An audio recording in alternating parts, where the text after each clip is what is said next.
Selamat malam, sobat kawan horor, pecinta horor, dimanapun kalian berada. Kisah pengantar tidur malam ini, Maman akan menceritakan tentang kisah horor yang berjudul asli Tanah Wingit dari akun Twitter Baca Horor.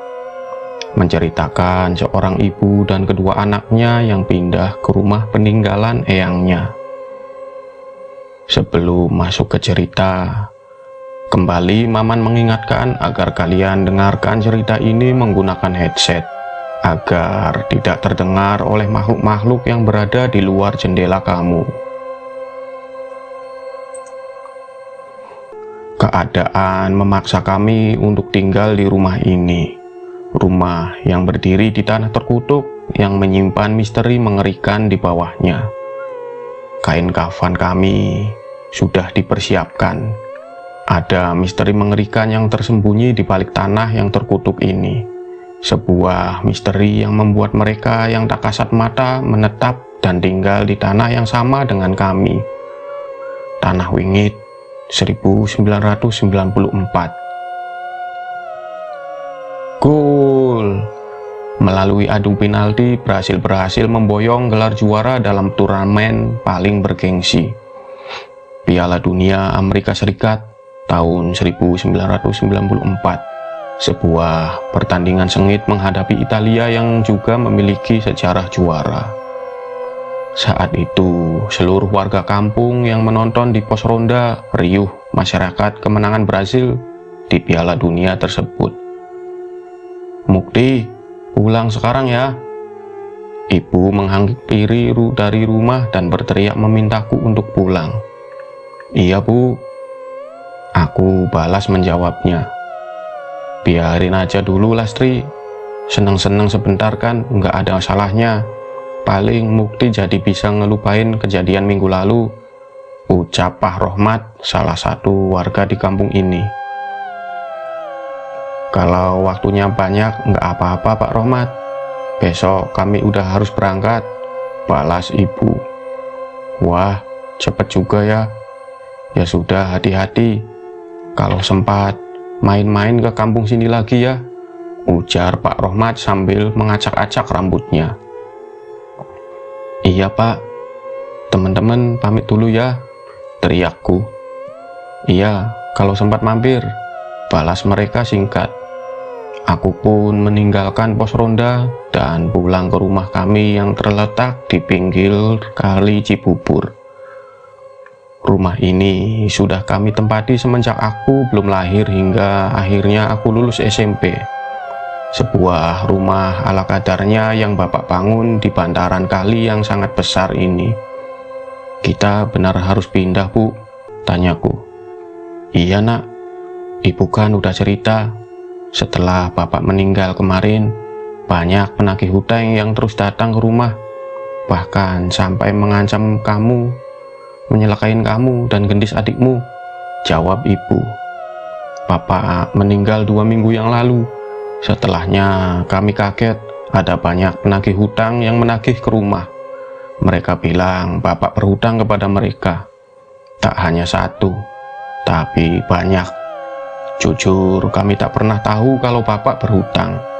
Tapi ibu sempat curiga setelah seorang temannya mengatakan sedang marak modus preman menagih utang pada anggota keluarga yang telah meninggal. Padahal belum tentu mereka berhutang. Tapi satu orang perempuan dan 2 anak kecil yang miskin bisa berbuat apa melawan mereka. Terus kita kemana bu? Kita tinggal di Jawa. Ada rumah peninggalan eyangmu di sana. Tidak ada yang akan mengusik kita selama kita di sana, ucap ibu. Ibu menceritakan tentang sebuah rumah di desa tempat kelahirannya. Dulu eyang memiliki banyak tanah dan kebun, namun semua itu sudah dijual dan diwariskan ke anak-anaknya, termasuk ibu. Tapi ada satu rumah yang tidak pernah laku dijual.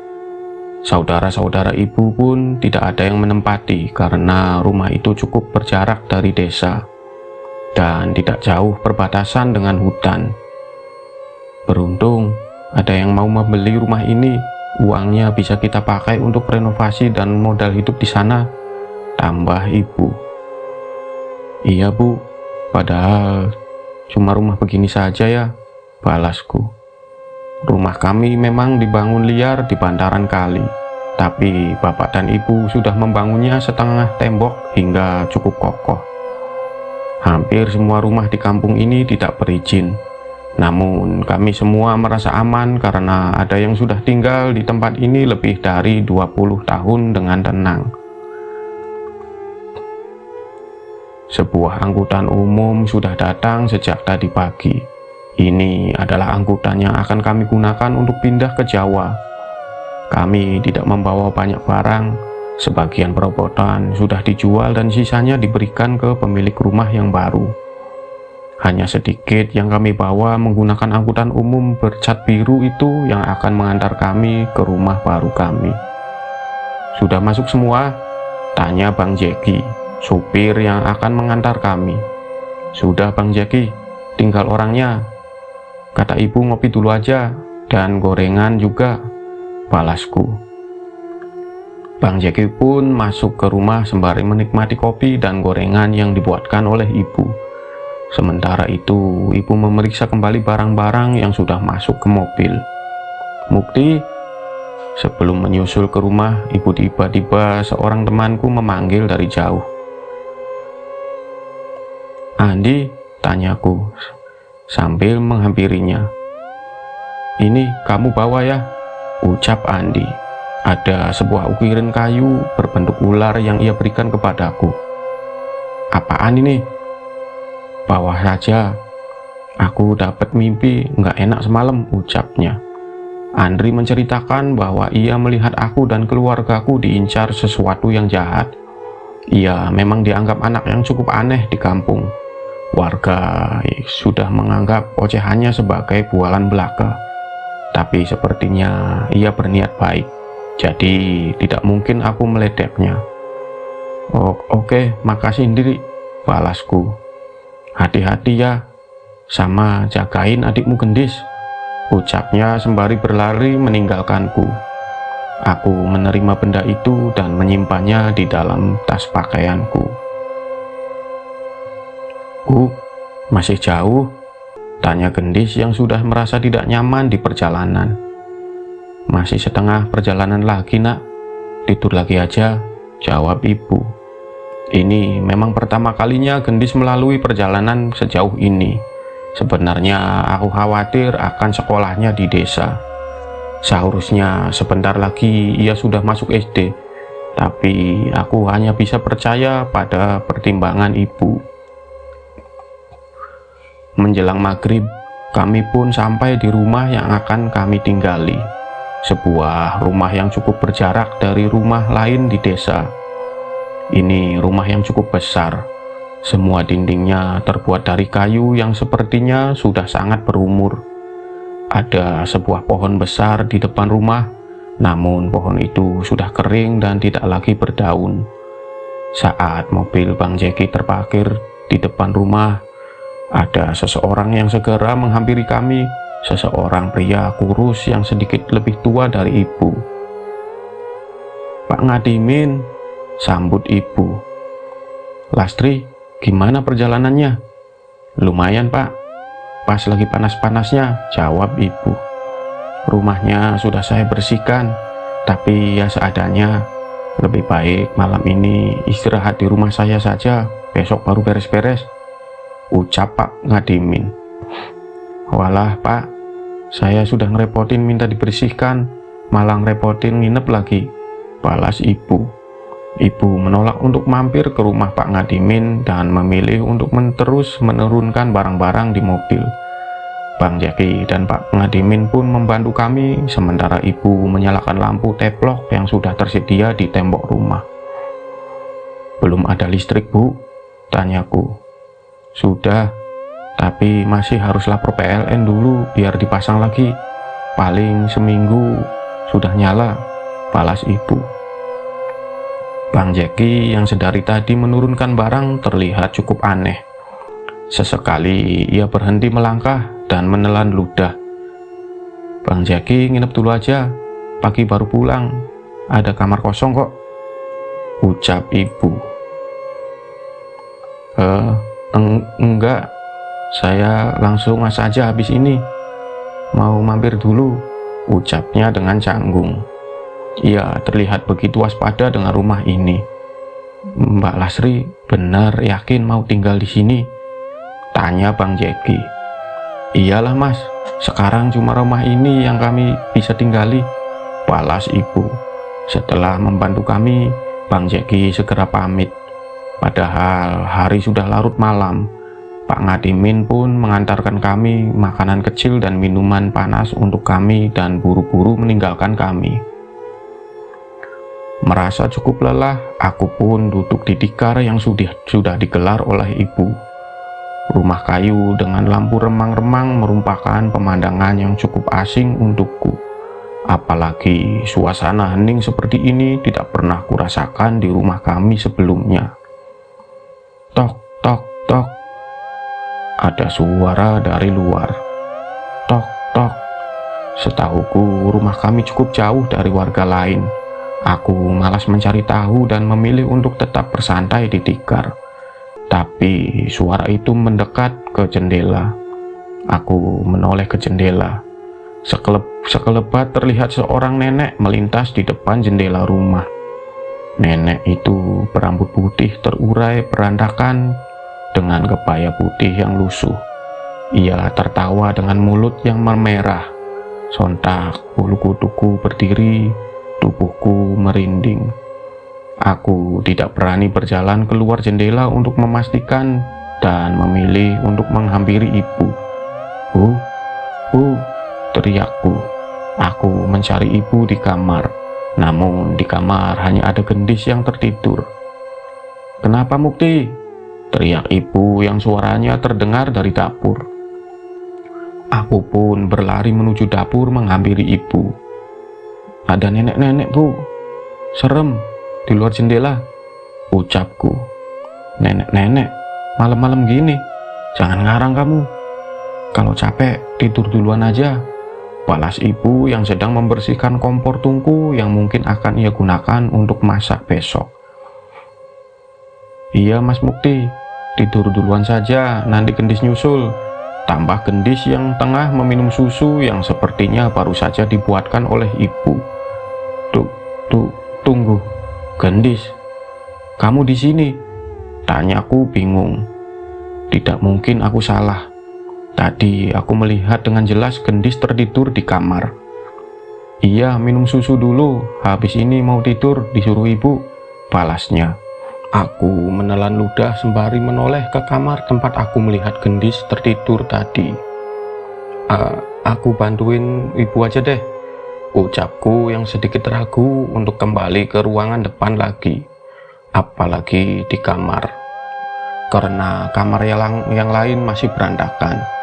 Malam itu kami tidur dalam satu kamar, tapi walaupun lelah, malam itu aku sulit untuk tertidur saat mengingat kejadian tadi. Memang aneh, tapi aku masih menganggap kejadian semalam sebagai perkenalan dari penunggu rumah. Itu adalah kata-kata yang biasa diucapkan bila kita melihat hal-hal aneh di tempat baru. Sayangnya, lambat laun aku mulai mendengar desas-desus tentang rumah yang kutinggali. Kamu kok berani tinggal di rumah itu? Wisnu namanya. Dia teman yang baru aku kenal beberapa hari ini. Emangnya kenapa, angker? Tanyaku. Wisnu terlihat ragu ingin mengatakan sesuatu kepadaku. Ini tak ceritain, biar kamu hati-hati, tapi jangan bilang aku yang cerita ya, balas Wisnu. Aku semakin penasaran saat ia mengatakan hal itu. Memangnya ada hal apa di rumah yang kutinggali? Kamu pasti udah tahu kalau rumah itu nggak lama ditinggalin kan? Tahu nggak kami nyebut rumah itu dengan sebutan apa? Aku menggeleng. Rumah demit, ucap Wisnu. Dia bercerita bahwa setiap anak-anak, bahkan warga desa yang tidak berkepentingan, dilarang untuk mendekat ke rumah ini. banyak isu mengerikan yang ia dengar. Dulu pernah ada yang lewat rumah itu dan nemuin mayat terbaring di pekarangan. Mayatnya sudah membiru tapi matanya melotot. Dia manggil orang kampung untuk mengevakuasi, tapi pas balik ke sana matanya sudah nggak ada, ucap Wisnu. Aku cukup merinding mendengar ceritanya. Rasanya aku semakin tidak yakin untuk tinggal di rumah ini. Cerita dari Wisnu membuatku kepikiran. Aku penasaran apa ibu sudah tahu tentang keadaan rumah ini sebelum memutuskan untuk pindah. Menjelang maghrib pun aku bergegas untuk pulang. Di kampung ini setelah azan berkumandang, seluruh kampung akan menjadi sepi. Jarang sekali ada yang keluar rumah. Untungnya ibu sudah menyalakan lampu di luar. Setidaknya setelah listrik menyala, rumah ini tidak merasa menyeramkan seperti awal kami datang. Jangan di atas, aku nggak bisa nangkep kamu. Saat memasuki rumah, aku mendengar suara gendis yang berbicara dengan seseorang. Aku pun menghampirinya ke kamar dan menyaksikan sedang menatap ke sudut langit-langit rumah. Gendis, kamu bicara sama siapa? Tanyaku. Gendis pun menoleh ke arahku. Ia pun menggeleng menjawab pertanyaanku. Tadi Mas Mukti dengar kamu ngomong sama orang. Tanyaku lagi. Gendis menggeleng sekali lagi dan berlari keluar melewatiku menuju ke arah ibu di dapur. Aku pun memperhatikan sekeliling kamar dan tidak melihat apa atau siapapun di kamar itu. Mau mandi dulu atau makan dulu? Tawar ibu yang sudah selesai mempersiapkan makan malam kami. Makan dulu aja mas, ajak Gendis. Oke, jawabku singkat.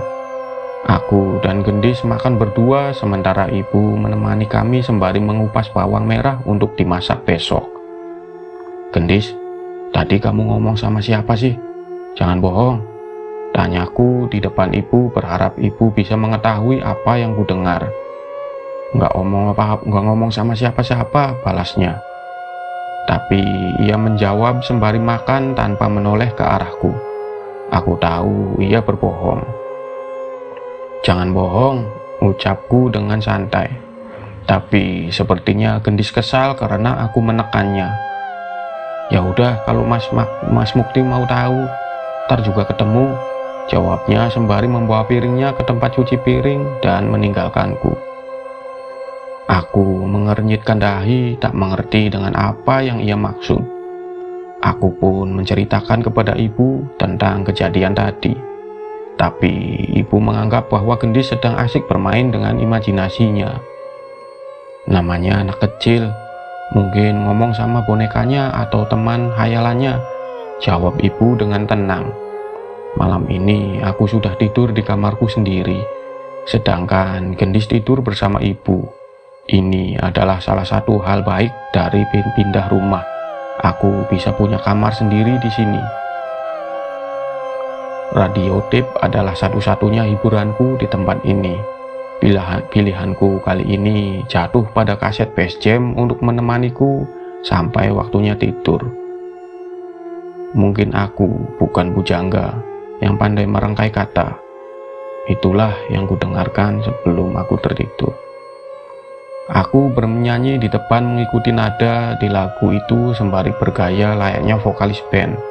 Mungkin sedikit kekanak-kanakan, tapi ini cukup seru.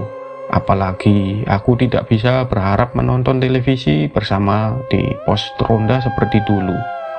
Di desa ini jarang yang memiliki televisi. Kalaupun ada, itu masih hitam putih.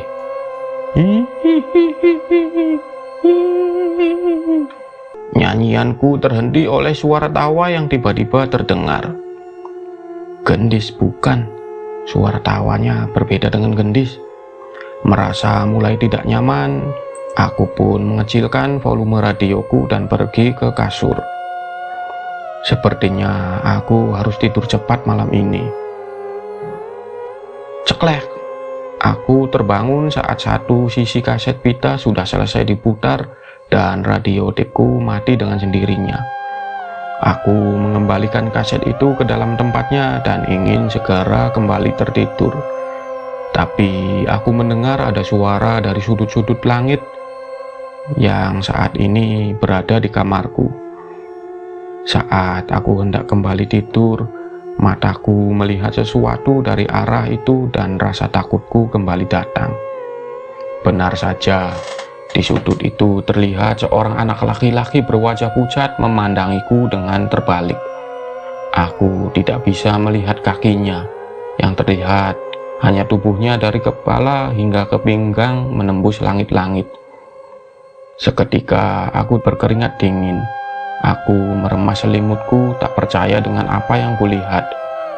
Dan saat makhluk itu menyadari aku sedang memandanginya, ia tersenyum dan memamerkan gigi-giginya yang hitam. "Ibu, ibu!" teriakku. Sayangnya tidak ada reaksi dari ibu. Dengan kaki yang lemas, aku keluar dan ke kamar ibu untuk membangunkannya. "Setan, Bu! Bu, setan!" Aku membangunkan ibu. "Setan, jangan ngawur kamu!" bantah ibu yang sedikit kesal karena aku bangunkan. Aku pun menarik ibu ke kamar dan menunjukkan ke arah langit-langit kamar. Tapi sosok itu sudah tidak ada. Aku berusaha meyakinkan ibu, tapi ia menganggapku hanya mimpi buruk. Aku tidak mau mengambil risiko dan memilih untuk tidur di kamar ibu bersama dengan gendis lagi. Apa kejadian itu sering terjadi? Tidak juga. Semenjak anak kecil di langit-langit rumah itu, tidak ada hal aneh lagi yang aku lihat dalam beberapa hari terakhir. Hanya pada Wisnulah aku bisa bercerita tentang kemunculan makhluk-makhluk itu. Ibu sudah pasti tidak percaya. Sedangkan bila aku cerita pada gendis, dia akan ketakutan dan semakin merepotkanku. "Kamu temenin aku ngineplah di rumah," ajakku pada Wisnu. "Nggak mau, aku udah hidup tenang. Kenapa harus temani kamu di sana? Ntar ada yang ikut lagi," tolak Wisnu. "Sekali-kali nggak apa-apa kan? Mending kamu yang nginep ke rumahku, lebih aman," balasnya. "Itu nggak nyelesain masalah," balasku. "Sesekali mungkin aku harus mengajak seseorang untuk menginap agar ada saksi lain selain aku yang melihat sosok gaib itu. Mungkin dengan itu ibu akan percaya." Tapi ternyata aku tidak perlu melakukan hal itu. Suatu ketika, ibu sedang membantu salah satu tetangga kami yang sedang panen kacang di kebunnya. Aku menunggu ibu sembari menjaga gendis sambil bermain di halaman rumah ibu si pemilik kacang. Ibu baru selesai saat maghrib, dan kami pun pulang saat matahari baru saja terbenam. Seperti biasa, jalanan sudah sepi dan arah ke rumah kami cukup gelap dan menyeramkan. Gendis pun sampai minta ku gendong karena takut. Dari rumah terakhir di desa, setidaknya kami harus berjalan beberapa ratus meter untuk sampai ke rumah. Seharusnya beberapa menit lagi kami sampai dan bisa segera istirahat. Tapi saat rumah kami sudah terlihat, tiba-tiba ibu berhenti. "Kenapa berhenti, Bu?" tanyaku. Wajah ibu terlihat aneh. Ia memandang rumah dengan gemetar. Aku pun menoleh ke arah rumah dan melihat pemandangan yang tidak akan pernah bisa kulupakan. Pocong. Di halaman kami berdiri pocong-pocong dengan kain kafan lusuh yang menggeliat dengan mengerikan. Tidak hanya di halaman, bahkan di atap rumah kami pun ada beberapa pocong yang terbaring dan duduk berserakan. Aku menggenggam erat tangan ibu dan menariknya, mengajaknya untuk mutar balik. Tidak mungkin kami pulang ke rumah di mana terdapat pocong sebanyak itu. "Gendis takut, Bu," tangis gendis yang ternyata juga melihat sosok itu. "Ke rumah Pak Ngadimin, kita ke sana dulu, Dek," perintah ibu yang segera mengajak kami pergi secepatnya. Pak Ngadimin heran dengan kedatangan kami sekeluarga di malam ini. Apalagi ia melihat wajah kami pucat dengan tubuh yang gemetar. "Sudah, duduk dulu, biar dibikinin teh panas," ucap Pak Ngadimin yang langsung memerintahkan istrinya membuatkan teh panas untuk kami. Tidak ada satupun dari kami yang mampu berbicara sampai istri Pak Ngadimin datang dan memberikan kami minum. "Pocong, Pak Ngadimin.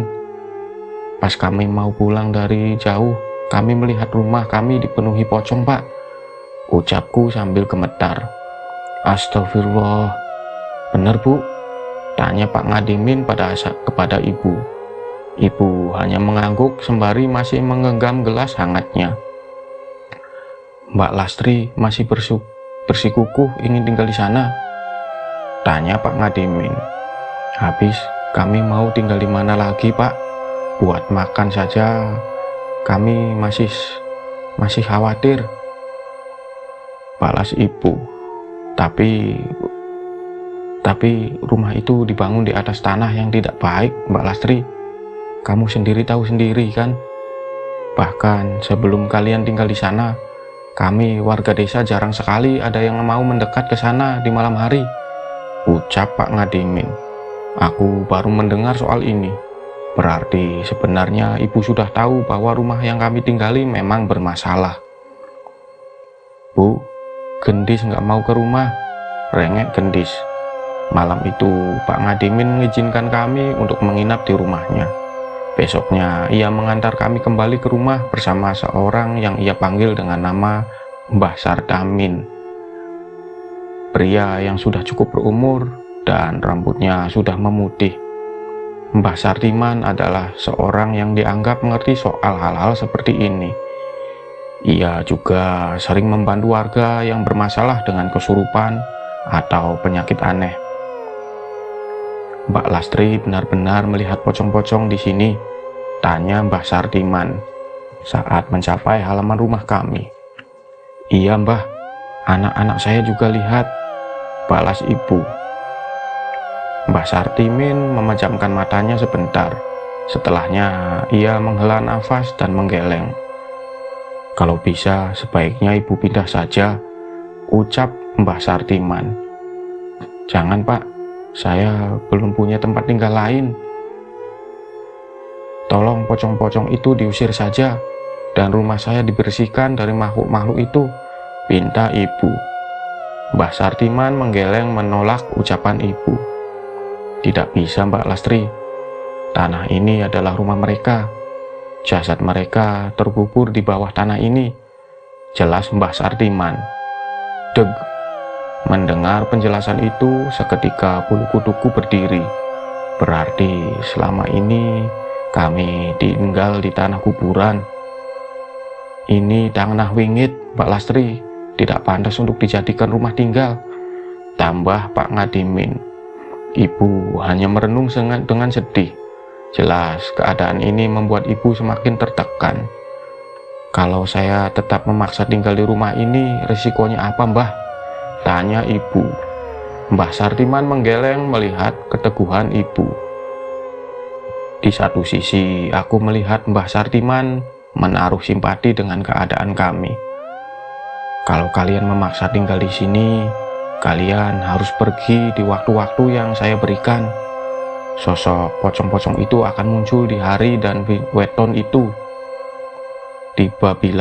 Tapi bila ada jalan untuk tinggal di tempat lain, saya tetap menyarankan kalian pindah," ucap Pak Sardiman. Jumat Kliwon, Sabtu Pahing. Pada 2 hari itu, kami harus menjauh dari rumah. Menurut Mbah Sardiman, sosok-sosok itu akan muncul pada hari-hari itu. Pak Ngadiman yang kasihan dengan ibu mengizinkan kami untuk menginap di rumahnya pada hari-hari itu. Benar ucapan Pak Sardiman, pada Jumat Kliwon kami pasti melihat pocong-pocong itu. Kami juga mengajak Pak Ngadiman untuk memastikannya dan ia pun percaya. Menurutnya jarang ada warga yang keluar malam apalagi pada hari-hari tersebut.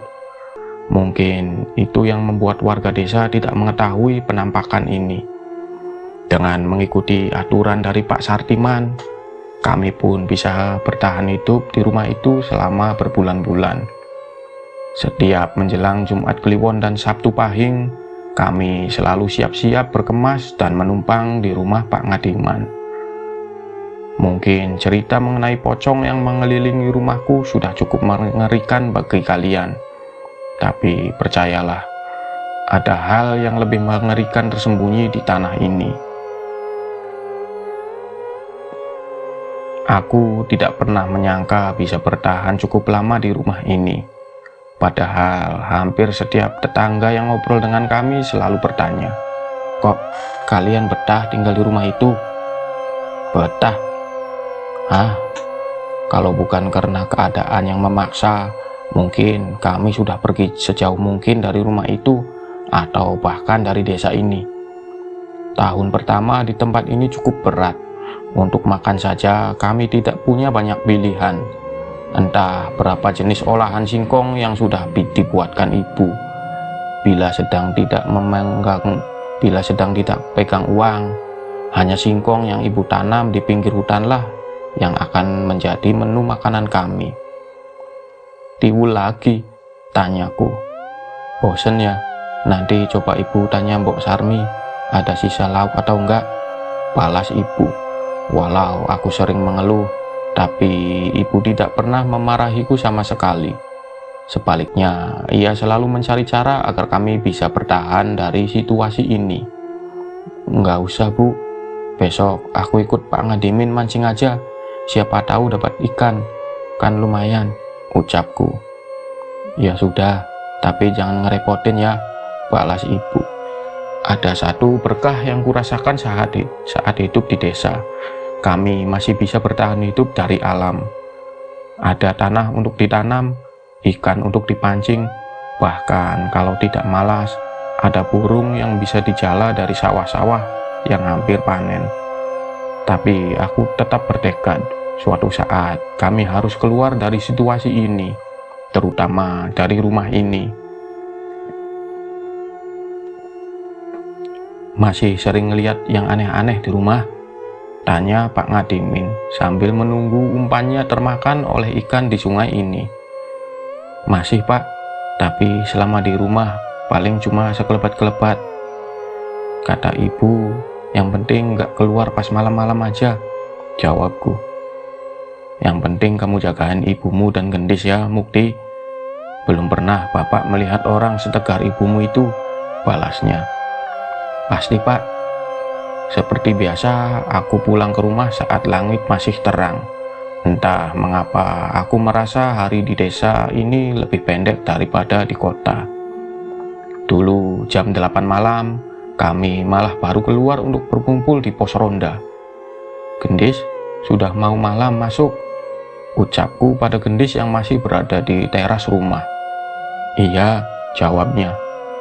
"Kalau iya langsung masuk dong, jangan bengong," balasku. "Nanti malam mau ada tamu," ucap gendis sambil menatapku. "Tamu? Siapa?" tanyaku. Gendis tak menjawab dan malah segera berlari ke dalam rumah. Aku mengernyitkan dahiku. Apa tadi ada yang datang memberitahunya bahwa akan ada tamu? "Banyak banget ikannya, ini kamu semua yang mancing?" tanya ibu. "Ya enggak, sebagian Pak Ngadimin, tapi tadi dapat banyak, jadi aku dibawain agak banyakan," balasku. Lumayan, ibu mengolah ikan yang kubawa untuk bisa dimakan selama beberapa hari. Setidaknya selama beberapa hari kami terselamatkan dari olahan singkong lagi. Kami makan ditemani hujan yang mulai mengguyur desa. Ibu pun sudah siap dengan beberapa ember dan panci untuk diletakkan di titik kebocoran dan atap rumah. Suara tetesan air dari kebocoran rumah pun menjadi senandung yang menemani malam hari kami. Entah mengapa, tanpa disadari kami bertiga merasa gelisah. Seperti ada sebuah perasaan yang membuat kami tidak nyaman. Jeder! Suara petir yang menyambar membuat suasana kami bertiga kaget dan semakin merasa aneh. Ibu pun mencoba merapatkan gorden agar cahaya kilat tidak terlalu mengagetkan kami. Tapi bukannya kembali, ibu hanya terdiam di depan jendela sembari melihat sesuatu di luar. "Ada apa, Bu?"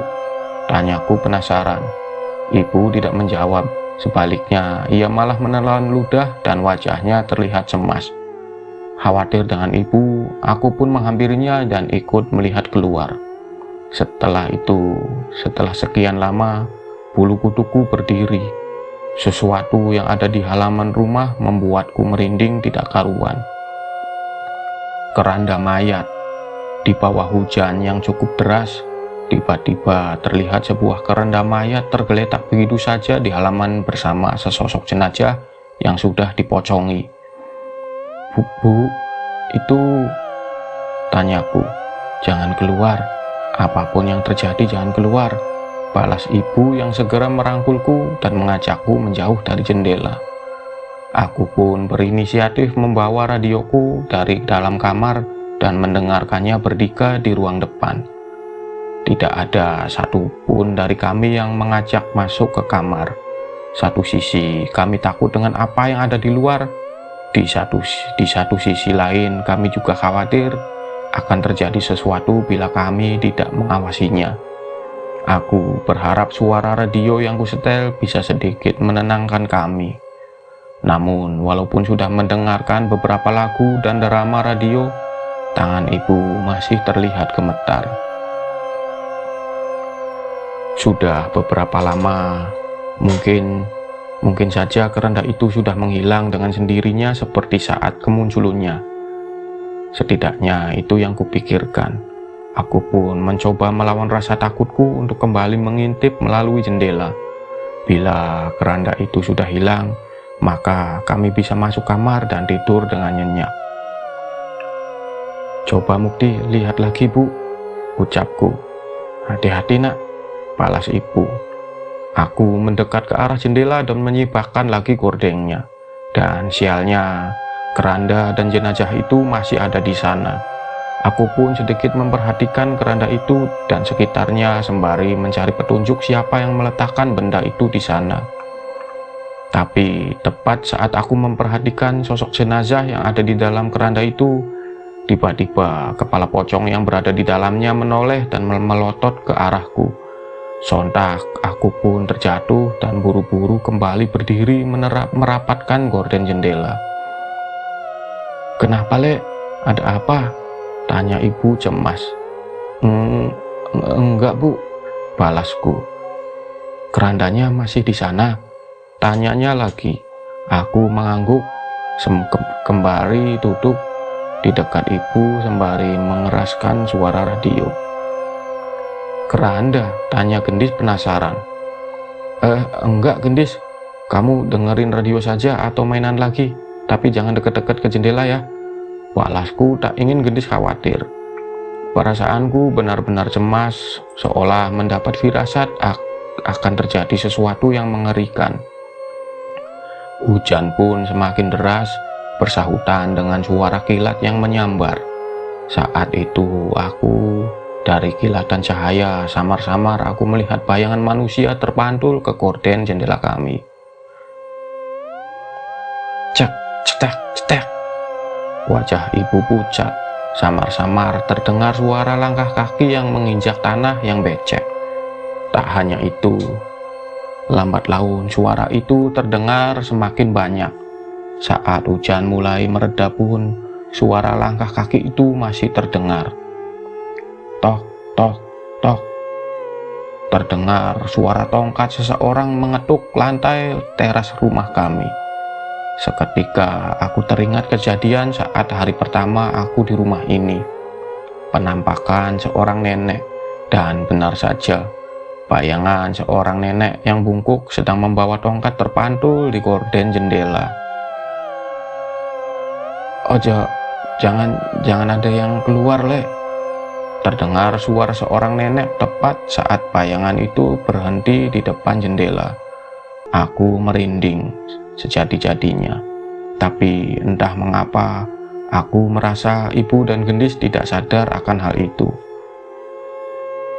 "Bu, ojo ono sing metu, yole, itu artinya apa?" tanyaku yang tidak mengerti arti ucapan itu. Jangan ada yang keluar ya.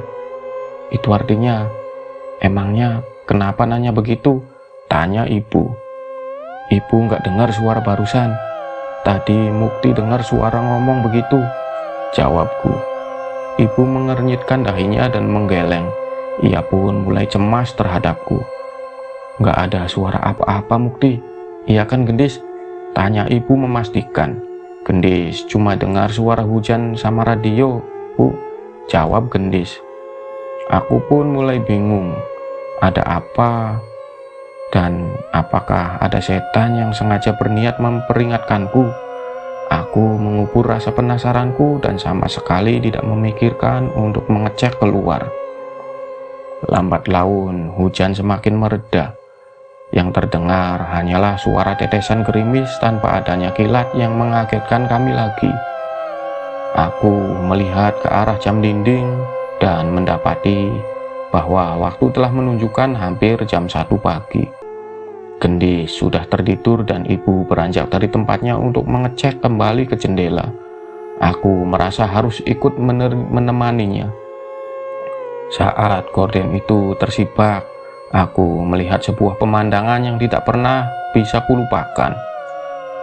Ada sekumpulan orang-orang dengan mengenakan baju Jawa dengan bawahan kain jarik.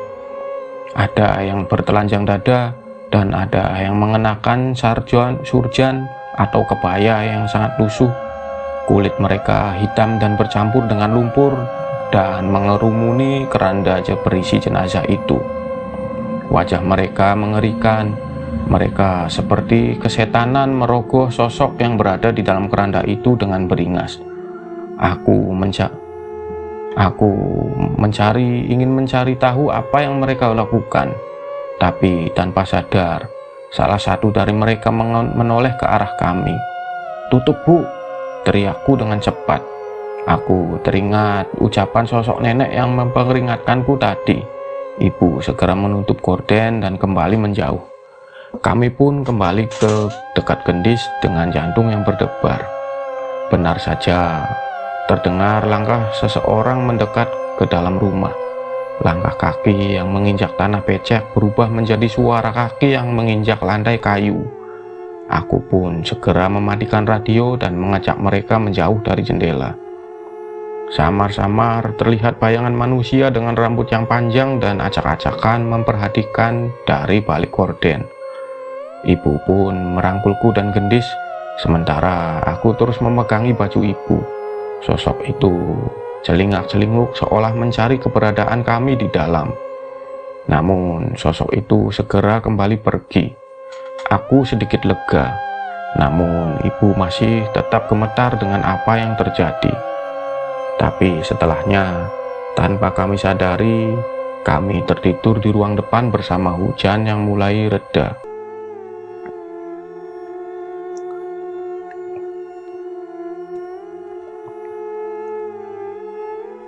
Suara ayam berkokok menyadarkanku dari tidur. Seketika aku panik saat mengingat kejadian semalam. Ibu dan Gendis masih tertidur, tapi dari kisi-kisi jendela aku sudah melihat langit fajar yang mulai muncul walau suasana masih gelap. Aku pun memberanikan diri mengintip dari jendela untuk memastikan apa yang terjadi dengan keranda yang ada di luar. Tapi keranda itu menghilang. Bu, aku membangunkan ibu ingin menunjukkan hal ini. Ibu terbangun dengan panik sama sepertiku saat mengingat kejadian semalam. "Kerandanya udah nggak ada," ucapku. Ibu pun meletakkan Gendis yang tertidur di pangkuannya dan melihat keluar jendela. Ia terlihat menarik nafas lega mengetahui keranda itu sudah menghilang dari halaman. Saat matahari mulai muncul, aku dan ibu pun membuka pintu dan mengecek keadaan sekitar. Benar, tidak ada tanda-tanda keranda itu masih di sini.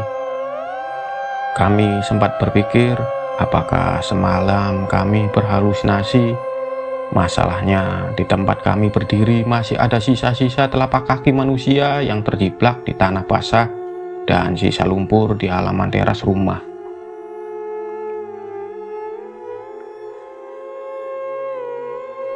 Tanah itu jahat, percaya atau tidak, tanah itu terus mencari korban. Seorang pria bungkuk yang sudah sangat berumur menghadangku saat sedang menemani ibu di pasar. Ia menghampiriku saat sedang menunggu ibu dan gendis yang sedang memilih sayuran. "Maksudnya apa, kek?" tanyaku penasaran.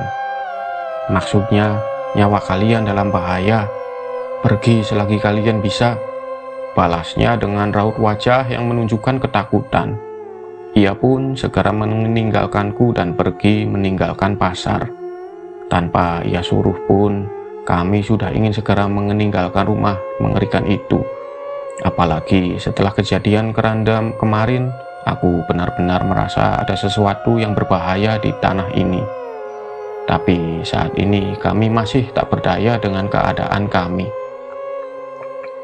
Memang sudah menjadi tekadku saat sudah bekerja nanti, aku harus bisa membawa ibu dan gendis pergi dari rumah itu.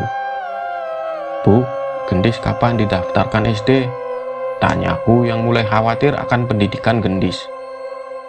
"Awal tahun ajaran berikutnya saja. Saat ini belum ada yang bisa mengantar jemput dan ngawasin dia," balas ibu. "Memangnya nggak apa-apa, Bu?" tanyaku. "Iya, mau gimana lagi? Setidaknya kasih ibu waktu 1 tahun dulu untuk menabung." "Terpaksa gendis yang harus mengalah," jawab ibu. "Aku sudah mendapat sekolah yang jaraknya cukup jauh dengan berjalan kaki. Tapi terkadang aku mendapat tumpangan boncengan dari Gimin, teman kelas yang desanya bersebelahan dengan desaku. Tapi sayangnya gendis tidak seberuntung aku. Tapi gendis jangan sering ditinggal di rumah sendiri ya, Bu," pintaku yang khawatir dengan adikku satu-satunya itu. Ibu pun tersenyum dan mengelus kepalaku. "Bu, Mukti pulang. Aku pulang sekolah pukul 2 siang. Sekolah di sini pelajarnya tidak sepadat di kota. Sebenarnya aku sedikit senang saat mengetahui hal itu." "Jangan pergi dulu, gendis belum selesai." Dari jauh aku melihat gendis sedang berbicara dengan seseorang. Tapi saat aku menatap ke arah ia memandang, sama sekali tidak ada siapa-siapa di sana. "Kamu ngomong sama siapa, gendis?" tanyaku. Gendis hanya menunjuk ke salah satu sisi rumah yang kupastikan tidak ada apa-apa di sana. "Jangan bercanda," balasku. Gendis pun menatapku sebentar dan segera berlari ke arah kamarnya. Apa mungkin ucapanku ada yang menyinggungnya? Mungkin benar kata ibu, gendis sedang menghayalkan seorang teman. Sepertinya aku kurang meluangkan waktuku untuk bermain dengannya. "Main sama Mas Mukti aja yuk," ajakku sembari merayu gendis yang bermain sendirian di kamar. "Asik, kita main dakon ya," ajak gendis. "Wah, kamu bisa main dakon. Siapa yang ngajarin? Ibu?" tanyaku. Bukannya menjawab, gendis malah menunjuk ke salah satu sisi rumah lagi yang sekali lagi kupastikan tidak ada apa-apa di sana. Sudah, kita main saja," ucapku. Jujur, aku mulai cemas dengan gendis.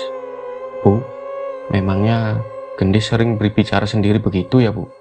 tanyaku sembari membantu ibu mencabut dedaunan dari pohon singkong untuk disayur.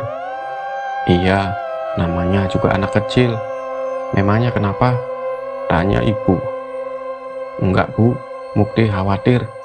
Soalnya waktu ditanya dia ngomong sama siapa, dia selalu menunjuk ke tempat yang gak ada siapa-siapanya," balasku. Ibu juga bingung. Semoga saja itu memang khayalan sedang bermain.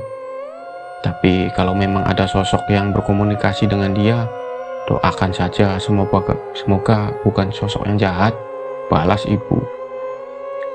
Kalau ibu sudah berkata seperti itu, Sepertinya aku juga tidak bisa berbuat banyak. Setelah kejadian-kejadian itu, beberapa kali aku memergoki Gendis sedang berbicara dengan seseorang. Aku pernah mengintip tanpa ia sadari, tapi tetap saja aku tidak melihat siapapun. "Gendis, kalau bosen, ajak main Mas Mukti aja ya. Kalau Mas ada di rumah, pasti Mas temenin," ucapku berusaha untuk semakin dekat dengan Gendis. "Iya Mas, tapi kan enakan main sama yang anak-anak kayak Gendis juga," balasnya polos. "Anak-anak?" Aku mencoba berpikir positif. Mungkin saja ia membayangkan sedang bermain dengan anak-anak seumurannya. Sudah cukup lama aku tidur terpisah dari ibu dan Gendis. Aku pun mulai terbiasa dengan hal-hal aneh seperti suara dari luar. Angin yang tiba-tiba berhembus di kamar, hingga benda yang bergerak.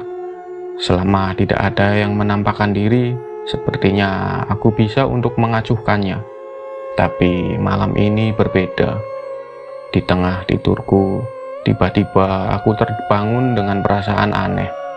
Ada sesuatu yang berat menindih tubuhku. Jelas saja rasa takutku kembali muncul.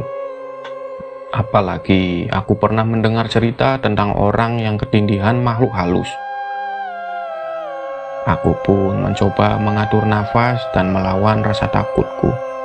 Perlahan aku mencoba membuka mata dan kembali aku terkejut dengan apa yang kulihat. Sesuatu yang hitam dan cukup besar menindih tubuhku. Aku memastikan bentuknya dan mendapati ada bagian tubuh ular yang menindih tubuhku. Tapi itu baru permulaan. Saat aku mengucap mataku dan berusaha melepaskan diri, aku menemukan salah satu ujung dari tubuh ular itu adalah seorang anak kecil.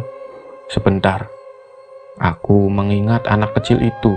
Itu adalah sosok anak yang menampakkan diri saat awal-awal aku menempati kamar ini. Saat itu ia hanya menunjukkan setengah badannya saja, dan tidak kusangka setengah badannya adalah ular. Mengetahui aku tersadar, anak bertubuh ular itu melepaskan tubuhku dan keluar menembus pintu kamarku. Aku pun mulai merasa lega dan kembali mencoba menutup mataku. Tapi perasaan aneh kembali terjadi. Belum sempat aku tertidur, aku merasa ada sesuatu yang menatapku dengan tajam. Aku pun membuka mata lagi dan mendapati anak bertubuh ular itu berada di hadapanku lagi. Tapi saat mengetahui aku tersadar, ia pun pergi ke arah pintu lagi. Tunggu, apa dia ingin aku mengikutinya? Aku pun mencoba membuka pintu dan mendapati sosok anak bertubuh ular itu menantiku di arah ruang depan. Ia pun berjalan lagi menembus pintu depan. Sepertinya dugaanku benar. Ia memintaku untuk mengikutinya. Tapi sepertinya aku tidak akan mengikutinya terlalu jauh. Tapi aku merasa ada yang aneh. Pintu depan tidak terkunci. Saat itu aku mulai cemas. Aku melangkah ke arah pintu dan membukanya. Sesuai dengan kemauan anak itu dan mendapati ia terhenti di teras rumah. Ia seperti tidak bisa melangkah lebih dari itu. Tapi masalahnya bukan itu.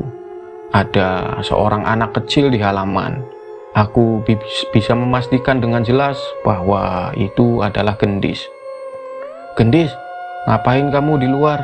Ayo masuk!" Teriakku panik saat melihat Gendis berdiri sendirian di halaman. Sayangnya, ia hanya menatap ke arah hutan membelakangiku dan rumah kami. "Gendis!" Aku berteriak sekali lagi dan berlari ke arahnya. Tapi Gendis bertingkah aneh. Dia tertawa sedikit, dan kadang tersengal sembari memandang dengan mata melotot. Kulitnya memucat dan tawanya menyeringai mengerikan yang sama sekali tidak sama dengan tawa Gendis. "Gendis, kamu kenapa? Ayo masuk!" teriakku sembari menarik tangannya. Tapi Gendis dengan mudah melepaskan tanganku dan bersikeras untuk tetap di tempatnya. Apa ini berarti gendis kesurupan? Setelah beberapa kali gagal menyadarkannya ataupun membawanya, aku pun memutuskan untuk memanggil ibu di dalam dan untuk membantuku. Bu, gendis bu, gendis kesurupan, teriakku. Ibu yang mendengar teriakanku pun terbangun dan panik saat mengetahui gendis tidak ada di sebelahnya. Di mana? Gendis di mana? Teriak ibu panik. Di halaman, Bu. Ibu pun segera berlari ke arah gendis dengan wajah cemas. Tapi saat aku akan menyusulnya, aku mendengarkan suara aneh dari dalam kamar ibu. Suara itu dari dalam lemari. Gludak-gludak, gludak-gluduk. Aku pun menghampiri lemari itu dan memastikan suara itu berasal dari dalamnya. Suara itu mengecil saat aku semakin mendekat. Anehnya, kali ini aku tidak mengalami perasaan takut. Aku pun membuka lemari itu dan melihat ke segala arah. Ada baju-baju kami bertiga dan beberapa barang. Tapi tanpa sadar, mataku terhenti di sebuah kantong. Sebuah kantong berisi benda yang diberikan oleh temanku Andri saat aku pindah ke tempat ini. Sebuah ukiran kayu berbentuk ular. Hati-hati ya, sama jagain adikmu, gendis. Tiba-tiba aku teringat ucapan Andri setelah memberikan benda ini kepadaku. Aku pun mengeluarkannya dari kantung dan berlari ke arah halaman untuk menyusul ibu. Tepat saat aku melewati halaman, aku merasakan sesuatu melewatiku seperti ada angin yang berhembus. Ibu masih berusaha membawa gendis ke dalam, tapi tenaganya terlalu kuat. Wajah gendis malah terlihat menantang ke arah ibu. Tapi saat aku mendekat, gendis berpindah menatapku. Tapi kali ini dengan tatapan marah. Ngopo kowe iso metu saka kene? Kenapa kamu bisa keluar dari sana? Ucap gendis dengan suara yang serak yang sama sekali berbeda dengan suaranya. Aku pun menyadari benda yang aku ambil dari lemari dan membawanya kepada gendis. Gendis, pegang ini ya, ucapku. Itu apa Mukti? Tanya ibu bingung dengan apa yang kulakukan. Aku belum bisa menjawab pertanyaan ibu. Aku masih ingin melihat reaksi gendis saat memegang benda ini. Kamu kok di sini? Ucap gendis tiba-tiba sembari menatap ke arahku. Tunggu, bukan ke arahku, melainkan ke sesuatu di dekatku. Tiba-tiba tangan gendis seperti tertarik atau digendong oleh sesuatu. Ia mengarah ke arah rumah dengan langkah yang cukup cepat. Pelan-pelan, ucap gendis. Aku dan ibu bertatapan dan mengenal wajah itu adalah suara gendis. Kami pun ikut menggandeng gendis dan membawanya masuk ke dalam dan mengunci pintu rapat-rapat. Aku dan ibu segera memeluk gendis erat-erat saat mengetahui ia sudah sepenuhnya sadar. Dok, kok bisa sampai kayak gitu, Dok? Tangis ibu pecah saat memeluk gendis. Wajah gendis masih terlihat bingung dan aku kembali mengambil ukiran kayu berbentuk ular dari tangan gendis. Walau tertolong oleh benda ini, aku masih belum tahu apakah kelak benda ini dan sosok di baliknya akan berbahaya atau tidak. Duak, glubrak. Terdengar suara pintu rumah dihantam dari luar. Kami bertiga kaget. Aku pun mencoba mengintipnya dari jendela, namun tidak menemukan apapun di luar sana. Gendis takut, Bu, ucap gendis sembari menangis. Kami pun membawa gendis ke dalam kamar dan mengambilkan air minum untuk menenangkannya. Malam itu, aku tidur di kamar ibu memastikan tidak ada yang mengganggu gendis. Dalam angan-anganku, aku berpikir, apa selama ini teman yang berbicara dengan gendis adalah anak berbadan ular itu? Benda itu aku dapat dari Eyang. Sempet nyelamatin aku sekali waktu aku masih kecil, jawab Andri yang kutelepon melalui wartel yang kudatangi di kota. Kok kamu nggak bilang kalau benda ini jimat yang seperti itu? Protesku. Nggak sempet kan? Waktu itu kamu buru-buru. Tapi kalaupun aku bilang, apa kamu akan percaya? Apa kamu mau nerima benda itu? Balas Andri. Benar, kalau aku tahu ada setan yang terhubung dengan jimat ini, mungkin aku tidak akan menerimanya. Terus gimana? Benda ini bahaya nggak? Tanyaku. Ya, nggak tahu, balas Andri. Kok bisa nggak tahu? Aku pun bingung dan cukup kesal dengan jawaban Andri. Aku nggak mau bohong. Aku cuma bisa cerita kalau benda itu pernah nolongin aku waktu kecil. Tetapi menurutku, kalau sekiranya kamu belum tahu cara menjaga adikmu, lebih baik benda itu kalian simpan dulu, ucap Andri. Ucapannya masuk akal. Mungkin aku akan menyimpan benda ini sebentar lagi sampai Gendis mulai bisa menjaga dirinya sendiri. Setidaknya kini aku mulai mengenal siapa sosok yang sering bermain dengan Gendis. Udah yuk main dakotannya, main di luar saja, ajakku pada Gendis. Semenjak kejadian itu, aku mulai semakin banyak menghabiskan waktu bersamanya. Setidaknya aku bisa mengetahui lebih banyak tentang apa yang terjadi di kesehariannya. Ayo kita main apa? Tanya Gendis. Main engklek yuk, kamu bisa kan? Ajakku. Jangan main engklek, balas Gendis. Dia kan gak punya kaki. Tanah Wengit tidak menjadi semengerikan itu begitu saja. Ada kisah di balik berubahnya tanah itu menjadi wengit, mengundang berbagai makhluk halus. Tapi demi mengetahui kenyataan itu, nyawalah menjadi taruhannya. Aku sedang menggali. Iya, menggali di salah satu sudut di dapur rumah ini. Entah mengapa aku melakukan ini. Namun semua ini terasa begitu jelas. Sudut dapur ini adalah tempat yang jarang sekali kami perhatikan. Salah satu sisi yang tertutup oleh tumpukan kayu bakar dan perlengkapan dapur yang jarang terpakai. Aku terus menggali sampai cangkulku menyentuh sebuah papan.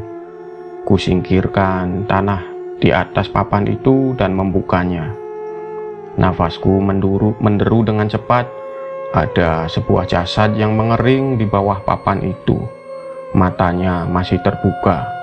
Tubuhnya masih menunjukkan gerak nafas. Tidak mungkin dia masih hidup.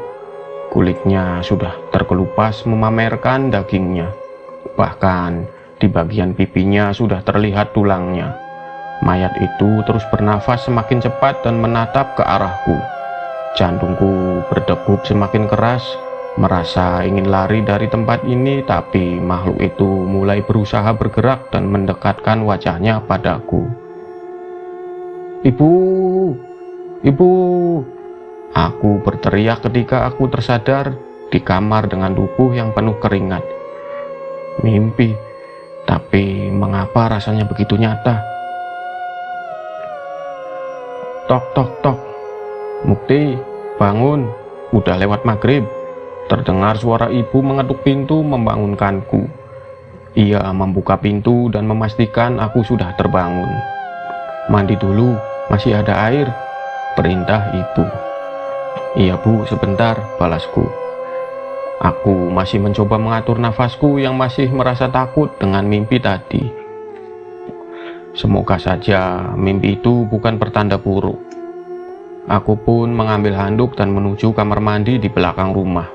Langit sudah gelap dan perasaanku masih tidak enak. Aku pun memutuskan untuk mandi dengan cepat. Dengan sisi air yang sedikit aku menyiram tubuhku dan membersihkan badanku. Entah mengapa aku merasa air yang kusiramkan begitu dingin. Aku pun menggigil tidak seperti biasanya. Padahal aku juga sering cukup mandi di jam seperti ini. Dok, dok, dok. Tiba-tiba perhatianku teralih kepada suara dari luar. Sepertinya seperti suara dinding kayu yang dipukul-pukul. Aku mengintip dari celah pintu yang terbuat dari seng sederhana dan mencari asal suara itu. Dok, dok, dok. Suara itu terdengar lagi. Dari arah suaranya, aku menduga suaranya berasal dari dapur. Aku mengira itu perbuatan ibu atau gendis dan menuntaskan mandiku. Tok, tok, tok. Tiba-tiba suara itu terdengar lebih keras dan lebih cepat. Kali ini aku mulai merasa aneh. Aku pun kembali mengintip ke arah dapur dan kali ini aku melihat asal suara itu. Pocong. Pocong itu melompat menabrakkan dirinya ke tembok dapur, bahkan membentur-benturkan kepalanya. Ia berusaha untuk masuk, namun ada sesuatu yang menghalanginya. Aku menelan ludah melihat pemandangan mengerikan itu. Sialnya, seolah mengetahui apa yang mengawasinya, makhluk itu pun menoleh ke arahku dan menatapku dengan wajahnya yang sudah membusuk. Sontak aku pun mundur dari lubang pintu dengan rasa takut yang mulai menyelimuti tubuhku. Dari jauh, aku mencoba mengawasi lubang pintu itu lagi, berharap makhluk itu tidak menyadariku. Dan kali ini, makhluk itu sudah tidak ada. Aku pun mengeringkan tubuhku dan segera mengenakan pakaian. Tapi saat itu, samar-samar aku mencium bau amis dari arah belakang. Aku tidak berani menoleh, seolah ada sosok yang begitu dekat berada di belakangku. Saat itu, tidak ada lagi yang kupikirkan selain membuka pintu kamar mandi dan berlari secepat mungkin ke dalam rumah.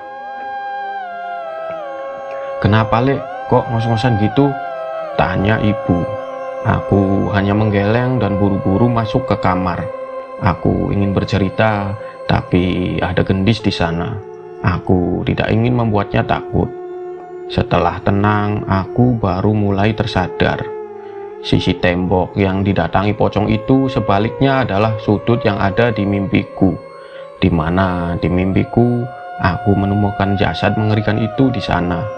Dan benar, mimpi itu muncul berkali-kali di dalam tidurku. Suatu siang, aku menghampiri ibu di dapur. Ia tengah sibuk menyalakan kompor untuk memasak. Aku yang penasaran mencoba mencari-cari sesuatu di sudut yang ada di mimpiku itu. "Nyari apa, Lek?" tanya ibu. "Enggak, Bu, itu..." Aku bingung menjawabnya, tapi aku tetap terus mencari di tempat yang jarang kami utak-atik itu. Tak butuh waktu lama, aku menemukan lembaran pohon pisang yang di atasnya terdapat kembang sesajen, beberapa rempah bekas dibakar, dan segenggam pasir. Dari kondisinya, benda ini sepertinya masih belum terlalu lama. "Ibu memasang sesajen di sini?" tanyaku. Mendengar ucapanku, ibu yang sedang sibuk segera meletakkan kayu bakarnya dan menoleh ke arahku. "Sesajen? Ibu nggak pernah masang sesajen, Lek," balas ibu. "Coba lihat dulu deh, Bu," ucapku. Ibu pun menghampiriku. Ia juga terlihat kaget saat melihat ada sesajen di sana. Terlebih, wujudnya tidak seperti sesajen yang digunakan untuk ziarah atau untuk ruatan. "Bukan ibu, Lek. Masa ada orang yang mau masuk ke rumah kita?" tanya ibu. Setelah memastikan tidak ada yang tahu tentang benda itu, aku pun mulai menceritakan mimpi-mimpiku pada ibu. Menurutnya, mungkin sebuah kebetulan aku menemukan sesaji itu di tempat yang sama dengan di mimpi. Walaupun begitu, kami berdua sepakat memperhatikan tempat itu untuk memantau siapa yang memasukkan benda itu di rumah kami. Suatu ketika, tak jauh dari hari kami menemukan sesajen itu, ada kabar tentang warga desa yang kesurupan. Kami tidak sempat melihatnya, tapi saat aku dan ibu menanyakan kejadian itu, warga setempat menatap kami dengan aneh. Enggak apa-apa, sudah ditangani kok sama Pak Sartiman," ucap warga tanpa menceritakan kepada kami lebih jauh. Kami merasa cukup aneh, tapi kami menganggap yang mereka lakukan adalah usaha untuk menutupi aib orang yang kesurupan itu. Sampai suatu ketika, saat sedang berada di pasar, aku melihat seseorang yang bertingkah cukup aneh. Ada seorang perempuan yang rambutnya berantakan, Ia hanya berdiri di tengah keramaian sembari terus menatap kami dengan muka yang celemotan dengan tanah. Beberapa kali ia menunjuk-nunjuk ke arah kami sembari tersenyum menyeringai dan mulut yang komat kamit. Awalnya aku tidak ingin menghiraukannya, tapi semakin lama suara orang itu semakin keras dan mengancam. Lungo, lungo saka omah kuwi. Yen ra ndeng luwe siap-siap tak pateni. Pergi dari rumah itu.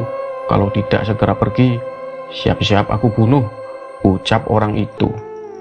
Perempuan itu mengulangnya berkali-kali hingga akhirnya orang-orang tahu bahwa perempuan itu kesurupan. Beberapa pria datang menghampirinya untuk memberi pertolongan dan tukang ojek segera memanggil Pak Sartiman. Perempuan itu meronta-ronta hingga 4 orang pria pun kesulitan membawanya ke pinggir. Aku dan ibu penasaran dengan ia yang terus mengawasi kami. Lungo kowe, lemah kuwi dudu panggonanmu. Pergi kamu, tanah itu bukan tempatmu, teriaknya lagi saat kami mendekat. Ternyata benar yang dimaksud orang itu adalah kami. Tapi aku heran mengapa warga sekitar tidak heran dengan tingkah orang yang kesurupan itu. Setelah Pak Sartiman datang, ia pun segera menenangkan orang yang kesurupan itu dengan membacakan doa di samping telinganya. Perempuan itu tentu saja melawan, namun Pak Sartiman meletakkan tangannya di kepala perempuan itu. Ia pun menjadi tenang dan kehilangan kesadaran. Kalian sudah mendengar apa yang diucapkan setan itu? Tanya Pak Sartiman. Iya Pak, apa benar mereka mengincar kami? Tanya ibu. Pak Sartiman pun meminta kami untuk tenang dan membicarakan ini di tempat lain. Setelah warga mengevakuasi perempuan itu dan mengembalikan ke keluarganya, Pak Sartiman mengajak kami ke kedai kopi di pasar untuk menjauh dari keramaian. Kejadian ini sudah terjadi beberapa kali di desa, buka Pak Sartiman. Kesurupan? Tanyaku. Pak Sartiman mengangguk dan menyeruput kopinya. Ia akhirnya menceritakan bahwa sebenarnya orang-orang yang kesurupan itu meneriakkan hal yang sama. Setan itu meminta warga desa mengusir orang yang tinggal di rumah yang kami tinggali. Warga desa sudah tahu, tapi mereka tidak punya hak untuk mengusir kami. Jelas Pak, kami kan nggak salah apa-apa. Kenapa sampai diusir? Ibu membela diri. Tenang dulu Bu Lastri.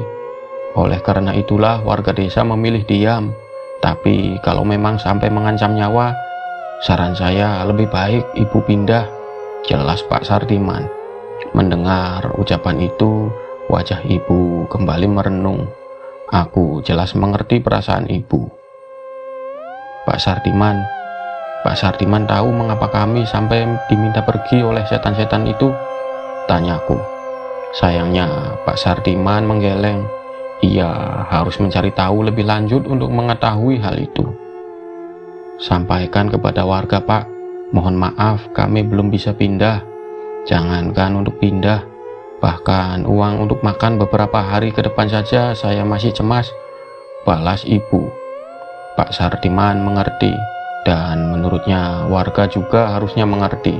Tapi ia mengatakan seandainya dirinya dan warga bisa mendapatkan solusi untuk tempat tinggal kami, mereka harap kami mau menurut dengan mereka. Ibu pun menjawab bahwa hal itu bisa dibicarakan lebih lanjut. Nyatanya tinggal di rumah itu juga bukan hal yang baik untuk kami. Sepanjang perjalanan ke rumah, aku tidak ingin bertanya kepada ibu. Aku yakin kejadian tadi sudah memberi cukup banyak tekanan kepadanya. Aku hanya mengajak Gendis bermain sekaligus mencari tanaman-tanaman di pinggir jalan yang menarik perhatiannya. Sesampainya di rumah, aku penasaran dengan sesajen yang ada di dapur. Aku pun mengeceknya bersama ibu dan menemukan sesajennya sudah diganti dengan yang baru. Sekarang kami yakin memang ada orang lain yang masuk ke rumah kami. Sayangnya, beberapa kali kami mencoba mengawasi dan mencoba menjebak, Kami tidak menemukan siapapun yang memasuki rumah kami. Tapi anehnya, setiap beberapa hari sesajen itu sudah berganti dengan yang baru. Akhirnya aku memutuskan untuk nekat membuang sesajen itu di luar dan memendamnya di galian sampah. Sayangnya, sepertinya itu bukanlah keputusan yang tepat. Malamnya sesuatu yang aneh terjadi. Suara aneh memecah keheningan malam yang bertahan sejak tadi. Aku dan ibu terbangun dengan suara yang lebih mirip seperti suara raung tangis hewan liar. Tidak ada sepatah kata pun bertukar antara aku dan ibu di sisa malam itu. Kami saling memberanikan diri dan mencari asal suara itu. Satu hal yang tidak kami sangka, akar suara itu berpangkal dari dapur, dari sudut tempat sesajen itu sebelumnya berada. Saat itu aku mulai merasa sudah melakukan sebuah kesalahan. Tidak ada satupun dari kami yang berani mendekat, sementara suara itu juga enggan untuk berhenti. Yang terjadi, ibu hanya memintaku untuk tidur dalam satu kamar bersama dengan gendis untuk saling menjaga. Kesal, sedih, atau marah, aku mendengar emosi dari suara yang terus membuatku merinding itu. Sulit untukku memejamkan mata. Hingga malam bertemu batasnya dan ayam berkokok menyambutnya. Barulah suara itu menghilang dan aku mampu tertidur. Walau kejadian semalam membuat aku dan ibu takut, tapi siang harinya kami sudah melupakannya begitu saja. Saat ini kami memang sudah sering merasakan dan melihat hal-hal aneh walau hanya sekelebat. Jadi kejadian semalam hanya kami anggap sebagai salah satu kejadian serupa saja. Tapi malam setelahnya terjadi hal yang tidak kami sangka. Saat itu kami sudah sampai di tidur lelap kami. Menjelang tengah malam tidurku terganggu dengan suara-suara dari berbagai sisi rumah. Aku semakin curiga dengan bayang-bayang yang melintas dari jendela. Aku ingin menyalakan lampu, tapi aku ragu untuk memilih untuk menghampiri ibu dan gendis di kamarnya. Tapi tanpa kusangka, ibu sudah memeluk gendis di bawah kasur sembari memberi isyarat kepadaku agar tidak berisik. Aku pun menghampiri ibu dan itu duduk di bawah bersama dengan ibu. Aku tahu ia bersembunyi dari sesuatu. Wong-wong kuwi tenan arep gawe perkara, padani wae. Orang-orang itu benar-benar mau mencari masalah. Matiin saja. Terdengar suara serak seseorang dari luar jendela kamar ibu. Orang itu tidak sendiri. Ada beberapa langkah kaki yang mengelilingi tempat ini bersamanya. Wis tak kirim pocongan, demit alas, uangnya ora lungo-lungo. Iso gawat, nek palung mayit iki nganti kenopo-nopo. Sudah aku kirim pocong, setan hutan, orangnya tetap tidak pergi. Bisa gawat kalau palung mayit ini sampai kenapa-napa, ucap seseorang yang lain. Pocong, demit alas, palung mayit. Siapa mereka ini? Dukun. Aku semakin penasaran dan mencoba mengintip dari sela jendela. Ada 3 orang. 2 orang pria berpakaian hitam dengan ikat kepala. Yang satu wajahnya terlihat sudah berkeriput dengan matanya yang bengis. Ada sebuah golok di tangannya seolah sudah bersiap untuk membunuh seseorang. Seorang lagi tinggi bongsor berambut panjang, namun wajahnya juga sudah berkeriput. Sedangkan seorang perempuan berpakaian kebaya sederhana yang berdiri sembari menunduk di belakang mereka. Sepertinya ia adalah pelayan dari kedua orang itu. Dukun, Bu, bisikku kepada ibu. Mendengar ucapanku, ibu dan gendis semakin takut. Pasalnya mereka sempat mendengar mereka mengancam untuk membunuh kami.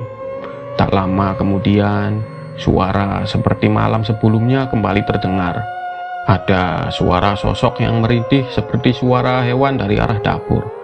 Sontak, 3 orang itu pun menghampiri suara itu. Sesajen sudah kuganti, tapi dia masih mengamuk.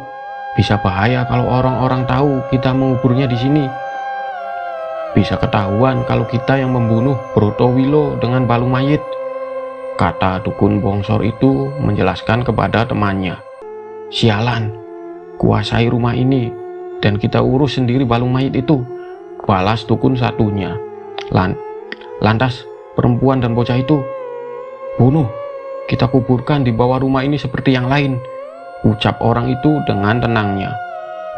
Mendengar pernyataan itu, seketika keringat dingin bercucuran dari tengkuk kami.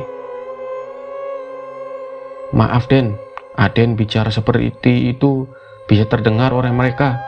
Mereka sedang tidur di dalam rumah, ucap yang perempuan di antara mereka. Bukannya semakin berhati-hati, dukun itu malah memukul pintu rumah dan memaksa untuk membukanya. Keluar, teriaknya. Kita habisi saja sekalian malam ini. Mendengar ucapannya, sang perempuan dan dukun yang bongsor itu menurut dan membantunya membuka pintu belakang yang menyambung dengan dapur. Suara langkah kaki terdengar ke arah kami bersama suara golok yang dipukul-pukulkan ke tembok. Bu, gimana Bu? Gendis takut. Aku segera menutup mulut Gendis dan menyuruhnya untuk masuk ke kolong kasur untuk bersembunyi. Brak, pintu kamar terbuka. Dukun itu masuk ke kamar tempat kami berada. Kami hanya bersembunyi di kolong dipan kayu dan kami tutupi dengan barang-barang yang sebelumnya memang ada di sini. Tang, tang, tang. Dukun itu memainkan goloknya dengan memukul-mukulnya ke benda-benda di sekitar. Kali ini aku benar-benar takut. Entah sudah berapa kali kami berurusan dengan hantu, namun rasa takut kali ini jauh lebih kurasakan dibanding sebelumnya. Di sini nyawa kami terancam. Aku melihat dukun itu melangkah mendekat ke arah kasur. Ia menyabetkan goloknya di kasur dan memeriksanya.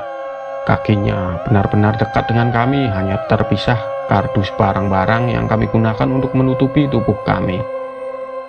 Ada? Tanya temannya dari luar. Nggak ada, mungkin di kamar lainnya atau di ruang depan, ucapnya sembari melangkah keluar. Kami berdua menahan suara kami sekuat tenaga agar tidak menimbulkan suara yang bisa membuatnya menyadari keberadaan kami. Akhirnya dukun itu pun melangkah menjauh dari kami. Ia melangkah menuju pintu kamar dengan perlahan. Tapi saat itu hampir saja aku berteriak. Aku melihat kaki dukun itu dari bawah kasur. Kaki itu melangkah meninggalkan kamar. Tapi tak jauh dari langkahnya, aku melihat sosok kain kafan lusuh terikat yang melayang mengikutinya. Dukun itu diikuti sesosok pocong. Aku hanya bisa sekuat tenaga menahan diri hingga ia keluar. Tapi aku sadar, lambat laun mereka pasti akan menemukan kami apabila kami terus sembunyi di sini. Bu, keluar lewat jendela. Kita kabur lewat hutan, bisikku kepada ibu. Gendis menggeleng. Ia benar-benar takut. Tapi aku tidak memikirkan kemungkinan lain dan mulai membuka jendela dengan perlahan saat langkah kaki itu menjauh menuju kamar depan. Ayo Mas Gendong, bisikku. Dengan hati-hati kami keluar melalui jendela dan mendarat di sisi rumah. Dengan hati-hati aku menutup jendela itu dan mengajak ibu berjalan ke arah hutan yang hanya berjarak beberapa puluh meter dari rumah. Setelah merasa aman, kami memperhatikan rumah dari jauh sembari bersembunyi di balik pohon. Dari jauh orang-orang itu kecewa tidak menemukan kami di dalam rumah. Mereka masih di sana beberapa saat sembari membakar kemenyan dan meniupkan asapnya ke rumah kami. Sepertinya itu adalah ritual yang mereka gunakan untuk mengirim makhluk-makhluk ke rumah kami. Tak mau menunggu lebih lama, kami pun bergegas menuju rumah Pak Ngadimin untuk meminta pertolongan. Tapi di tengah jalan aku terhenti. Ada pemikiran yang melintas di benakku. Apa ini semua karena ulahku membuang sesajen itu? Terlintas pikiran gila di mana aku harus mengeluarkan sesuatu yang disebut dengan nama balung mayit itu dari rumahku agar mereka tidak lagi datang ke tempat ini. "Ibu duluan saja, biar aku mengawasi mereka dulu," ucapku pada ibu. "Enggak Mukti, kita pergi bareng," perintah ibu. "Enggak apa-apa Bu, nanti Mukti menyusul," ucapku yang segera berlari meninggalkan ibu. Aku tahu ibu pasti tidak akan mengizinkan walau berdebat semalaman. Dari jauh aku memastikan ibu melanjutkan perjalanan ke rumah Pak Ngadimin. Setelah yakin ibu pergi, aku pun kembali mengawasi rumah dari balik hutan. Saat itu salah seorang dukun yang songsor itu tengah mengubur beberapa benda di halaman rumah dan pergi setelahnya. Setelah merasa keadaan mulai aman, aku pun melangkah kembali menyelinap ke dalam rumah. Gelap, aku mencoba menyalakan lampu, tidak bisa. Sepertinya dukun-dukun itu juga memutus kabel listrik menuju rumah kami. Suasana rumah ini benar-benar berbeda dibanding sebelumnya. Aku pun mencari senter dan menyalakan lampu minyak untuk menerangi ruangan. Saat ada di dalam rumah, aku merasa ada yang aneh. Aku merasa ada yang memandangi rumah ini dari luar. Ada makhluk hitam besar berdiri memandangi rumah ini dari halaman rumah. Aku mengingat itu adalah tempat di mana dukun itu mengubur sesuatu. Aku menjauh dari jendela berharap makhluk itu tidak melihatku. Tapi dari sisi halaman lain, perlahan muncul pocong yang menggeliat seperti dulu saat kami lihat dari jauh. Aku memastikan hari ini bukanlah Jumat Kliwon dan Sabtu Pahing, tapi mengapa pocong itu juga ikut muncul? Kali ini aku benar-benar takut. Aku tak mungkin keluar lagi dengan keberadaan makhluk itu di luar rumah. Aku pun melangkah semakin dalam ke rumah, menjauhi mereka dan menuju dapur. Aku meyakinkan diri sekali lagi apakah akan menggali sudut itu atau tidak. Keraguan mulai muncul akan apa yang terjadi bila aku menggalinya. Tapi aku yakin, cepat atau lambat aku harus menyelesaikan masalah ini. Aku pun mengambil palu untuk memecah semen peluran yang menutup tempat itu. Aku ingat titiknya dengan jelas dan membuka celah tanah untuk kugali. Jantungku berdegup kencang menanti apa yang akan aku temukan di bawah tanah ini. Semakin banyak cangkul kuayunkan, semakin cepat nafasku merespon ketakutanku. Aku sempat berhenti beberapa saat untuk mengatur nafas dan mengelap keringat. Namun aku harus menyelesaikan ini. Tepat seperti apa yang ada di mimpiku, cangkulku beradu dengan papan kayu lapuk yang menutup sesuatu. Aku tidak akan siap bila menemukan sosok yang sama seperti yang ada di mimpi. Sosok mayat yang masih hidup, itu jelas tidak masuk akal. Dengan hati-hati aku menyingkirkan papan kayu itu dan menemukan sesuatu di baliknya. Benar, di bawah rumah kami terkubur sosok mayat. Tidak persis seperti dengan terlihat di mimpiku, mayat ini tidak membusuk dan kering seperti mumi. Sebagian daging dan kulitnya sudah terkikis dan memamerkan tulang-tulangnya yang sudah menjadi berwarna coklat gelap. Aku berpikir, apa mayat ini yang mereka sebut dengan nama balung mayit? Lantas, apa yang harus aku lakukan dengan balung mayit ini? Apa cukup dengan melaporkan kepada Pak Sartiman atau warga desa? "Bakar!" terdengar suara membisik dari bagian ruangan. Aku mencari asal suara itu dan menemukan setan anak kecil yang mendiami kayu ukiran ular itu seperti mencoba memberiku petunjuk. Aku tidak mampu berpikir lagi. Sepertinya itu yang harus aku perbuat. Aku pun mengambil minyak tanah dan menyiramkannya pada jasad itu. Aku saat itu tidak terpikir bahkan mungkin saja yang kulakukan akan membakar rumahku. Hanya sedikit minyak tanah yang kupunya, aku pun melemparkan korek api dan membiarkan minyak itu menyala pada jasad itu.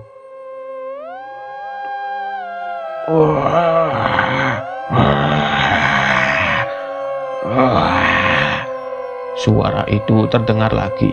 Suara seperti tangisan hewan liar yang kudengar kemarin. Kali ini terdengar lebih jelas berasal dari jasad yang kubakar ini.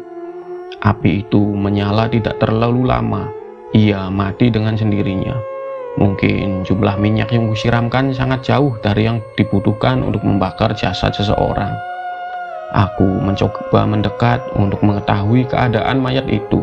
Tapi tepat saat aku hendak melihat wajahnya, tiba-tiba sebuah tangan menarikku ke dalam lubang yang kugali sendiri. Seketika rasa takut dan rasa panikku membuatku kehilangan kesadaran. Hawa dingin begitu menusuk di sekujur tubuhku. Aku mendengar suara-suara aneh di sekelilingku. Ada suara tawa seorang wanita. Raungan hewan buas, hingga suara tangis yang terdengar pilu. Aku pun membuka mata dan mendapati diriku berada di tempat berbeda. Di sekitarku terlihat pepohonan rimbun dengan kabut yang tebal. Aku menyadari bahwa tubuhku terbaring di sebuah benda yang tertutup oleh ikatan bambu-bambu. Aku memperhatikan semuanya dan menyimpulkan saat ini aku sedang berada di dalam sebuah keranda. Di tengah kebingunganku, tiba-tiba terlihat sosok wanita berwajah rusak melayang mendekat ke arahku. Ia melayang dengan baju putihnya yang lusuh berkibar dengan noda darah. Ia mendekat dan matanya terus menuju ke arahku. Aku ingin lari dari keadaan keranda ini, namun di sisi sebelahku sudah ada sosok pocong yang memantauku dari belakang semak. Tolong, tolong ibu, teriakku mencari pertolongan siapapun yang bisa mungkin mendengar. Sayangnya tidak ada tanda-tanda manusia lain di hutan ini.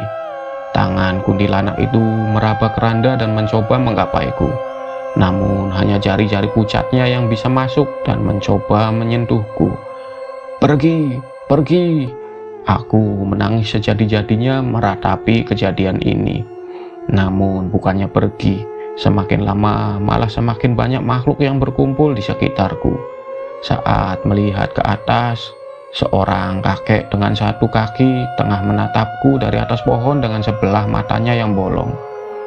Dari arah bawah, ada wanita tanpa kaki yang menyeret tubuhnya mendekat ke arahku. Aku hanya bisa menangis sembari membaca doa-doa yang kubisa. Aku ingin menarik nafas sedalam-dalamnya, namun aku sendiri tidak bisa mendengar nafasku. Setelah cukup lama aku bertahan dalam keadaan ini, tiba-tiba sayup-sayup terdengar suara doa-doa yang dibacakan oleh orang banyak dari salah satu sudut hutan. Perlahan, satu persatu makhluk itu pun meninggalkanku dan menjauh. Memastikan tidak ada makhluk lagi di dekatku, aku berpikir untuk memaksa keluar dari keranda ini. Aku mencari ikatan di salah satu sisi keranda dan ingin mencoba membukanya. Tapi tiba-tiba dari jauh terlihat sosok nenek yang menatapku. Itu adalah nenek berambut putih yang pernah kulihat di rumah. Ia hanya menatapku dan menggeleng seolah memberi isyarat. Apa artinya aku tidak boleh keluar dari keranda ini? Bagaimana hal pun terjadi, aku memilih tetap berada di keranda ini tanpa mengetahui apa yang akan terjadi. Sementara itu, suara doa-doa yang dibacakan tadi mulai hilang dan kabut semakin tebal. Sekali lagi, muncul sosok-sosok mengerikan yang mendekat ke arahku. Kali ini ada sosok yang jauh lebih mengerikan. Sosok hitam besar keluar dari dalam kabut. Aku sekilas mengenal sosoknya. Sosok itu seperti yang aku lihat di halaman rumah tadi. Ia menatapku dari ketinggian dengan penuh amarah. Suaranya menderu meneteskan liur hitamnya yang jatuh ke keranda dan menimpaku. Aku yakin makhluk ini sedang marah. Semakin ia menggeram, semakin makhluk lain tidak berani mendekat. Jelas makhluk ini begitu berbahaya. Aku tidak bisa berbuat apapun selain berdoa dan memasrahkan diri kepada Tuhan atas apa yang akan terjadi. Hingga sebelum sempat makhluk itu melakukan apapun, aku mendengar suara ayat-ayat suci dari suara yang kukenal. Aku mencoba mengikutinya sembari menutup mata, menyerahkan diri sepenuhnya kepada Yang Maha Pencipta. Mukti, Mukti, Tangannya mulai gerak, Pak. Aku mendengar teriakan ibu tak jauh dari telingaku. Dengan segera aku memaksa membuka mataku dan mendapati diriku tengah berada di sebuah ruangan dengan dikelilingi banyak orang. Ibu, ibu, aku berteriak menangis memeluk ibu dan gendis. Pak Sartiman terlihat bernafas lega saat mengetahui aku telah mendapati kesadaranku. Ini di mana, Bu? Mukti di mana? Mukti kenapa? Tanyaku. Ini di balai desa. Kamu udah 2 hari nggak sadar, Nak? Jawab ibu. Dua hari? Aku tidak merasa selama itu. Seingatku, aku hanya beberapa jam setelah kejadian. Aku berusaha mengingat apa yang aku lakukan sebelum kehilangan kesadaran. Bu, ada mayat. Ada mayat dikubur di bawah dapur kita. Teriakku menceritakan apa yang kutemukan. Pak Sartiman mendekat dan menepuk bahuku. Sudah, jangan terlalu dipikirkan dulu. Kami sudah urus semuanya, ucap Pak Sartiman. Ia pun bercerita menemukanku terbaring di lubang yang kugali di dapur bersama sesosok jasad yang sudah gosong dan rapuh. Namun saat itu tubuhku kaku sekaku-kakunya, tak bisa digerakkan sedikit pun. Saat itu ibu histeris meminta bantuan warga untuk menolongku. Santet balung mayit, ilmu hitam tingkat tinggi yang akan terus mengincar korbannya sampai semua keturunannya mati. Saat semua keturunan korbannya sudah mati, baru jasad itu bisa membusuk, jelas Pak Sartiman. Gila, masih ada hal seperti itu di alam ini. Terlebih mereka menyimpan jasad yang mereka gunakan untuk media santet itu di rumah kami. Ada 2 dukun dan seorang wanita, Pak. Mereka pelakunya, ucapku. Pak Sartiman ternyata sudah mendengar cerita itu dari ibu. Menurutnya, setelah santetnya digagalkan, ilmu itu akan berbalik dan meminta perapalnya sebagai medianya. Ia juga bercerita bahwa jasad itu sudah dibakar sampai habis. Mengenai benda-benda yang ditanam di halaman, rupanya Pak Sartiman juga sudah menemukannya dan membakarnya. Jadi, yang membuat warga desa kesurupan itu setan kiriman dukun itu, tanyaku. Benar, itu semua perbuatan mereka. Ibu bertanya apa kami sudah bisa menempati rumah itu lagi dan apa mungkin akan ada yang mengincar kami setelah kejadian ini. Pak Sartiman menjawab bahwa dibakarnya balung mayit seharusnya membuat dukun-dukun itu menerima imbasnya. Dari penjelasan Pak Sartiman, sepertinya ia sudah memvalidasi hal itu. Namun ia tidak ingin memberitahu caranya. Setidaknya ia ingin agar kami bisa tenang. Mas Mukti tidur lama banget. Gadis takut. Mas Mukti mimpi apa selama itu? Tanya gendis. Aku mengingat apa yang terjadi saat tidak tersadar dan menceritakannya kepada Pak Sartiman. Mengenai aku yang berada di dalam keranda di dalam hutan, mengenai sosok-sosok yang mengincarku, hingga sosok nenek-nenek yang memberiku isyarat. Pak Sartiman mengatakan bahwa aku beruntung. Menurutnya, bila aku sampai keluar dari keranda itu, mungkin saja nyawaku tidak bisa selamat. Apa itu berarti nenek itu mencoba menolongku? Setelah kejadian itu, Pak Kades dan warga mengizinkan kami untuk tidur di balai desa hingga rumah kami selesai dirapikan. Selama tinggal di sana, kami mendapat banyak cerita tentang rumah kami. Ada yang bercerita bahwa rumah itu adalah saksi hidup dari perseteruan 2 keluarga kakak beradik yang berakhir saling membunuh dan semua jasadnya dikubur di tanah itu.